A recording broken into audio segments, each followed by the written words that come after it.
Welcome to today's episode, The ROI of Yoga, a podcast aiming to shed light into the benefits of yoga. In today's episode, I would like to answer a question posed in a previous episode by Claudia Valentova, saying, please talk about Buteyko's breathing and immune response. The topic is quite broad, so I will try to narrow it down into the main essence on how the Buteyko system can benefit our immune response. To those of you that are not familiar with the Buteyko method, is a system that emphasizes on improving the biochemistry of our breathing. Our breathing is affected by our biomechanics, and a lot of people know about the importance of the diaphragm, although that's only part of the whole picture, but it's also affecting our biochemistry, as oxygen, carbon dioxide and nitric oxide will fluctuate in our bloodstream depending on how we breathe. And the Buteyko method is aiming to improve the balance between these three gases. And the way that it is achieved, which is achieved through different exercises, is by ultimately making us breathe softly, breathing light throughout the day. Someone that breathes light throughout the day will be utilizing the air that is taking in, as opposed to someone that is breathing heavy, that will not being able to use the oxygen that is bringing into his or her body. The problems may occur in different parts, such as in the upper airways or even in the bloodstream, where we can ultimately get our oxygen trapped there and not being utilized by our cells. But with the Buteyko method, ultimately practitioners, and by the way, I'm a Buteyko method practitioner myself, but the people that I end up practicing, I'm an instructor, that's what I meant, is that we'll end up breathing very softly. We'll take a few breaths during the day. And I would like to bring up three main benefits in how the Buteyko method will benefit people that practice the Buteyko system. The first one is that the cells, and more specifically the mitochondria in the cells, will get sufficient oxygen. I said earlier that if someone is not breathing efficiently, they may end up causing an increased amount of dead space into the lungs, which means that the air will not be passed from the lungs into the bloodstream. Maybe the oxygen will get into the bloodstream, but will end up being trapped there. And ultimately, what we are trying to achieve with good breathing techniques is to deliver oxygen into our mitochondria. Now, for those of you that don't remember from our biochemistry in high school, mitochondria are the organelles in the body where they produce energy. And why am I putting that first? When we are sick, when we are not well, what does the body need in order to get us healthy? It needs to produce all sorts of new proteins through the immune system. White cells, a lot of them are called, that they circulate the blood, and they will help us heal. This is relevant whether we have a chronic condition such as, let's say, rheumatoid arthritis or cancer, but also a more acute injury such as hurting our hand. If we cut our skin, obviously there is an immune response that is needed to be orchestrated in order for the wound to develop and to be healed. So, but this requires energy. This is actually quite an energy demanding system. When someone is healthy, the immune system consumes very small percentage of our body's energy. But when someone is sick, the consumption of energy from the immune system goes through the roof. The nutrients that the immune system needs to use are very, very high. One of them being calcium, but a lot of other nutrients. That's why a lot of people, when they are sick, they would go and take a lot of vitamins to support the immune function. So I would argue that both for prevention and for recovery from an illness, we needed to be supporting our mitochondria. And the way to support them is, of course, by providing them with the raw material of energy, which is glucose and fatty acids, but also of oxygen, because ultimately we need oxygen in order to support aerobic respiration. If oxygen is not in place, then aerobic respiration will be compromised, and will be depending more on anaerobic respiration, which is not as efficient to produce energy. Moving on to the second point on how Buteyko Method can support our immune health is because if we see the breathing as a baseline. So someone that is breathing well is like someone that has good reserves. You can think of it as having good reserves of vitamins in his body. Now, for those of you that are not familiar, our body stores vitamins. Stores a lot more of the fat-soluble vitamins and a bit less of the water-soluble vitamins, but it does store both of them. And which organs will store the vitamins?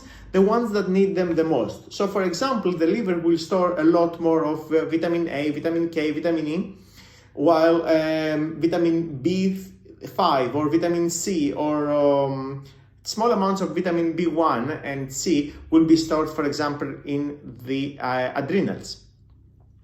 So if we think of it as having a good supply of oxygen as a new vitamin, maybe call it vitamin O, we want to think of our body have enough reserves. Let me give you a different perspective into the same topic. And this would be of our body's breathing, our breathing being related to our posture. This is a parallelism that I very often bring up when I give consultations or in workshops. Because people think, oh, my breathing is not good, I do a breathing exercise, I will sort it out. But the reality is that you will be breathing the rest of the day, whether you're paying attention or not. And if you don't pay attention and your breathing is compromised, guess what? You will be sabotaging all the functions that the breathing takes care of, which is life, basically. Similar with posture, right? Imagine you're going to a physio and he or she looks after your posture, gives you some exercises, and during the time that you are with this practitioner, you feel great. Yet at the moment you step out of his or her office, you start slouching your back, you start walking more in a way that Quasimodo would walk. Now, what effect would that have into your posture up until the next visit that you have to the physio? Obviously, it will be compromised. So this is something that you want to be considering and not forgetting. But the problem is that we cannot be consciously paying attention to our breath. Think of, for example, of the 8 hours of sleep. So for that reason, if someone practices the Buteyko Method, and it doesn't have to be the Buteyko Method, for example, give consultations on Buteyko, but I incorporate the principles into my yoga classes. So I help my students this way and incorporate these breathing patterns and reset their respiratory pattern even when they are not conscious of it. Obviously, this will have a massive effect. It's all of a sudden, as this individual, going back to the parallelism with posture, is start always being upright. How good that would be, yeah? And of course, this topic about posture and breathing is very big, because obviously the one affects the other, and potentially this is something that I can discuss in a future episode. The final thing that I would like to bring up in terms of the relationship of the Buteyko Method and the immune system is that of the nervous system.